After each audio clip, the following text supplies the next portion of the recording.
Well, friends, very good morning, all of you. Welcome to Success Mantra by Jay Malik. I am JP Malik. Today, we will discuss assignment charge. देखिए, इसको समझने से पहले हम देखेंगे कि securities, broadly speaking, there are three types of securities: movable, immovable, transfer of right. तो आज हम transfer of right, property interest, जो प्रॉपर्टी के जो राइट है वो कैसे ट्रांसफर करें, किस केस में करना पड़ता है। तो सबसे पहले हम सिक्योरिटीज में मूवेबल सिक्योरिटी क्या होती है।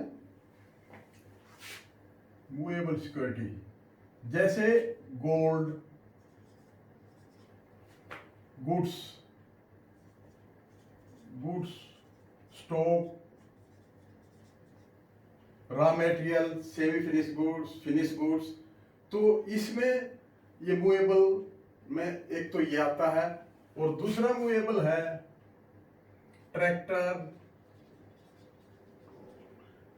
Car, etcetera. तो मूवेबल में हम क्या करेंगे, तो मूवेबल में या तो हम हाइपोथेकेशन चार्ज करेंगे या प्लेज। तो इसमें दोनों में हाइपोथेकेशन चार्ज इसमें होगा, और इसमें देखिए, हाँ, इसमें प्लेज भी हो सकता है, प्लेज ओब्लिक हाइपोथेकेशन, लेकिन यहां पर हाइपोथेकेशन चार्ज ही होगा, चार्ज ओनली। क्यों? क्योंकि देखिए, ट्रैक्टर बैंक फाइनेंस करता है, तो ट्रैक्टर बैंक फाइनेंस करके उसका पोजीशन बोरोवर के पास ही रहता है, इसलिए यहां पर हाइपोथेकेशन चार्ज जरूरी है। क्योंकि देखिए, ओनरशिप दोनों में बोरोवर के पास रहेगी। यहां पर पोजीशन बैंक के पास भी हो सकता है और कस्टमर के पास भी हो सकता है, लेकिन यहां पर ट्रैक्टर और कार के केस में जो पोजीशन है वो बोरोवर के पास रहना जरूरी है। क्योंकि ट्रैक्टर फाइनेंस किया, ट्रैक्टर को अगर बैंक अपने पास रखेगा, कार अपने पास रखेगा, तो बोरोवर इसको यूज कैसे करेगा, इसलिए हाइपोथेकेशन चार्ज यहां होता है। और यहां पर गोल्ड, गुड्स, स्टॉक, इस तरह इसमें प्लेज और हाइपोथेकेशन चार्ज एज द केस में भी जैसा भी हो सकता है, लेकिन यहां पर हाइपोथेकेशन चार्ज ही शूट करेगा। तो ये था मूवेबल एसेट्स, सिक्योरिटी, जो बोरोवर सिक्योरिटी दे के लोन लेते हैं या सिक्योरिटी क्रिएट होती है। इमूवेबल में क्या है, इसमें जैसे प्लांट, लैंड, प्लांट में बिल्डिंग, ये एटसेट्रा। इस केस में मॉर्गेज चार्ज होगा, मॉर्गेज चार्ज, ये मॉर्गेज होता है। तो मूवेबल, इमूवेबल, मूवेबल में हाइपोथेकेशन चार्ज और प्लेज चार्ज, और इमूवेबल में ओनली मॉर्गेज चार्ज क्रिएट किया जाता है। जब भी कोई कस्टमर बोरोवर बनकर लोन लेता है तो ये होता है। अब तीसरी चीज क्या है, ट्रांसफर ऑफ राइट। यहां पर देखिए, जब कोई बोरोवर ना मूवेबल एसेट्स है ना इमूवेबल है, बल्कि ट्रांसफर ऑफ राइट, उसका वो एक इंटेंजिबल सिक्योरिटी देता है, और ट्रांसफर ऑफ उसका राइट ट्रांसफर होता है। ये under section 3 of property act 1882 में रिकॉग्नाइज बाय लॉ है। तो ये मैं बताने जा रहा हूं कि वो कौन सी सिक्योरिटीज हैं, कौन से लोन हैं जो इसके अंदर आएंगे ट्रांसफर ऑफ राइट के। क्योंकि अदर देन, अगर मूवेबल इमूवेबल को छोड़कर, मींस प्लेज और हाइपोथेकेशन चार्ज को छोड़कर, मॉर्गेज को छोड़कर, अगर कोई और डेट है और वो रिकवर करता है बैंक, तो वो सिर्फ ट्रांसफर ऑफ राइट के माध्यम से ही लोन होगा। तो इसका ट्रांसफर ऑफ राइट क्या है? When A borrower assign his right for securing A loan from the bank to transfer his right under section 3 of property act, that is called transfer of right या actionable claim। वो claim जो action लेने के बाद ही recognise by court हैं और वो हम बैंक रिकवरी कर सकता है। इसका मतलब क्या है? ए बोरोवर में असाइन बुक डेट्स, वो बुक डेट्स दे सकता है। बुक डेट क्या होते हैं? देखिए, कोई भी बिजनेसमैन है, उसके कुछ डेटर होते हैं, देनदार होते हैं, तो ये वो बुक डेट्स है। ये अनसिक्योर्ड लोन के अंदर आते हैं। मनी ड्यू फ्रॉम गवर्नमेंट और सेमी गवर्नमेंट ऑर्गेनाइजेशंस, इनसे कुछ मनी है, जैसे गवर्नमेंट सप्लाई बिल्स हैं, तो उनका राइट ट्रांसफर हो सकता है। एलआई लाइफ पॉलिसीज, तो लाइफ पॉलिसी में क्या होता है कि एक customer life insurance policy bank में एज ए सिक्योरिटी जमा करता है, उसको असाइनमेंट के थ्रू राइट ट्रांसफर करके बैंक फेवर में वो उसको असाइन करा लेता है, असाइनमेंट हो जाता है। वो फिर बैंक डायरेक्ट इंश्योरेंस कॉरपोरेशन से, लाइफ इंश्योरेंस कॉरपोरेशन से वो पैसा रिकवर कर सकता है, करता है।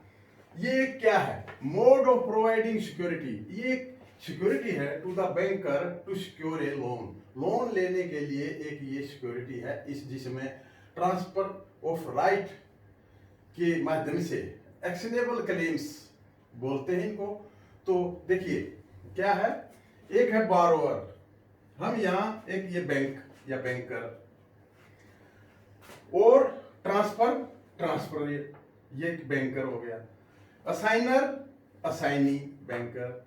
तो बोरोवर या असाइनर बैंक से रिक्वेस्ट करता है कि ये मेरे एक्शनेबल क्लेम्स हैं, तो ये इनको मैं आपके नाम इन राइटिंग ट्रांसफर करूंगा। इसका तरीका क्या है? पहले देखिए, ये इन राइटिंग होने चाहिए, in writing by borrower in favour of banker, और उसके बाद इसमें राइटिंग के साथ साथ इसमें जो एब्सोल्यूट ट्रांसफर किया जाता है, तो उसको हम कहेंगे कि ये लीगल असाइनमेंट है। और इसमें उसको एक नोटिस दिया जाता है डेटर को, बैंक डेटर को नोटिस देता है कि ये in my favour it has been transferred, this is for your information. तो ये इन राइटिंग होना चाहिए।